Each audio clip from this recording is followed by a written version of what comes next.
Why did Seasmoke choose Addam as his rider? What would you think if I told you that the end of the Queen Who Never Was perhaps had something to do with this claim? One of the most shocking moments in episode number 6 of House of the Dragon was when Seasmoke, the dragon that belonged to Laenor Velaryon, ended the life of one of Rhaenyra's most loyal men, and then the dragon himself chose another man as his rider. But what happened in this scene? Why did Seasmoke choose this person to be his rider? What is Addam's relationship with Corlys and the Targaryen blood? Can anyone really claim a dragon if they are brave enough? In this video, we'll be looking at the story of Seasmoke and why he decided who his rider would be. And for more videos from the universe of Game of Thrones and House of the Dragon, don't forget to subscribe to this channel. Welcome to the Three-Eyed Raven. Before we start with this video, if you want to participate in our giveaway, in which we will be giving away a Funko Pop from House of the Dragon, you just have to comment which king or queen you will bend your knee for and why. The winner will be announced on August 16th. The Dance of the Dragons has begun, but there are still lacking riders for many dragons that could become a danger this season. And such is the story we'll be talking about today. The story of Seasmoke begins in the year 101 after the conquest. When Laenor was approximately 7 years old, he was able to connect with Seasmoke because of his family ties to both the Velaryons and the Targaryens. His mother, Rhaenys Targaryen, known as the Queen Who Never Was the granddaughter of old King Jaehaerys, which gave Laenor a strong connection to the Targaryen bloodline. This made it easier for Laenor to claim Seasmoke.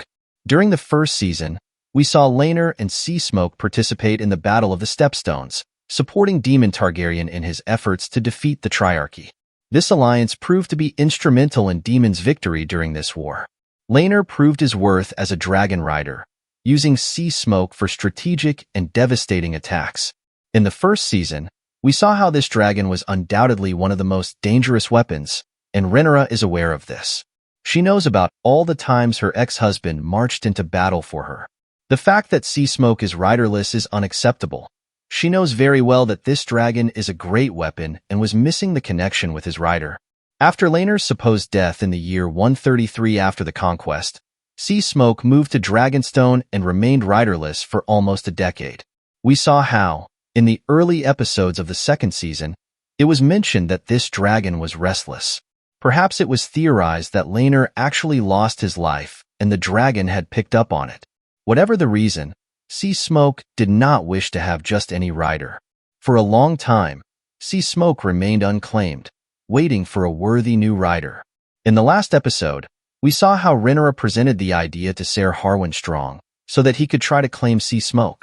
After all, this valiant knight was a descendant of the dragon's blood. However, the fear he showed Seasmoke was enough for this dragon to decide to finish him off. At that moment, it seemed that Seasmoke did not wish to be claimed by anyone. In the books of A Song of Ice and Fire, it is mentioned that dragons are very intelligent. Some people think they are even smarter than humans. But then why did Seasmoke claim Addam and not allow Ser Harwin to ride him? I think this actually reflects Rhaenys' last wish. When the Queen Who Never Was said goodbye to Laenor at the port, we saw how she wished for Corlys to honor him. Rhaenys knew that possibly Addam and Laenor were Corlys' illegitimate children, and she wished to give them a place in their family. Rhaenys' last wish somehow may have influenced Seasmoke. In the last scenes of Rhaenys and Laenor, we could see how the she-dragon seems to say goodbye to the Queen Who Never Was when she looked at her sadly. The connection that exists between a rider and a dragon is something magical, and many times it cannot be explained. Perhaps in some way, Seasmoke perceived that Laenor or the Queen Who Never Was wished for him to remain within their family. So if Corlys was not going to promote one of his children as heir, Seasmoke himself would promote one.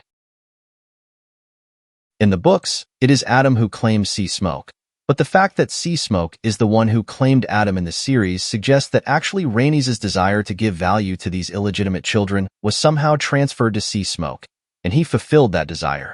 On the other hand, some people think that Ser Harwin failed in his task because he was too afraid. But we saw that Addam also fled from Seasmoke and was shown to be very afraid until the dragon finally approached. So, I don't think that fear is a determining factor in what happened. I think there is something magical going on and that the connection between Laenor and the Queen Who Never Was somehow influenced the emotions of Seasmoke, who did not allow himself to be claimed and became the first dragon in the history of Game of Thrones to choose his own rider. This is something completely different from what was thought, and I think this is a new element that comes into the story. During the first season, Viserys mentioned that before the people, there was an illusion of control over the dragons. The idea that the Targaryens controlled the dragons was actually a lie.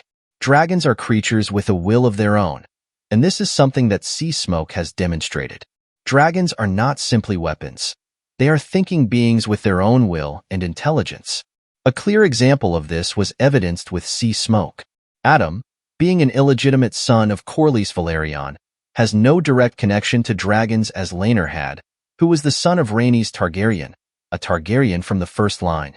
Laenor had a strong connection to the Targaryen bloodline, which facilitated his bond with Seasmoke. However, the situation with Addam is different. Despite not having a direct connection to dragons, Addam was able to bond with Seasmoke, suggesting that there may be other factors at play. It is possible that Addam's brother, Alan, could also claim other dragons, which would indicate that they have dragon blood due to marriages between Targaryens and Velaryons in the past, or that the idea that only Targaryens can ride dragons is a lie. And this is perhaps the most disturbing question this claim leaves us with. Could it be that anyone can claim a dragon? But tell me, what are your thoughts? What will happen between Rhaenyra and Addam? Will they face each other in combat? In our next video, we will be discussing what Rhaenyra thinks and what might happen when they meet in the next episode. If you like this content, I invite you to become a member of this channel. Each contributor will see their name at the end of all videos. And for more videos with theories, news, and stories from the Game of Thrones universe, don't forget to subscribe.